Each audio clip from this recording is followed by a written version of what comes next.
Hey guys, in this video, I'll show you how to give access to Google Ads account. Alright, let's begin. First of all, open any preferred web browser and get to the Google Ads website. After that, you need to log into your Google Ads account.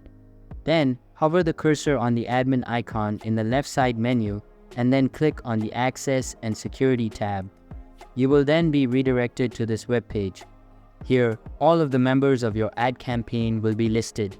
In order to give access to someone, click on the ad icon and you will be prompted to enter the email address of the target person. Once done, select the preferred access level and then click on the Send button.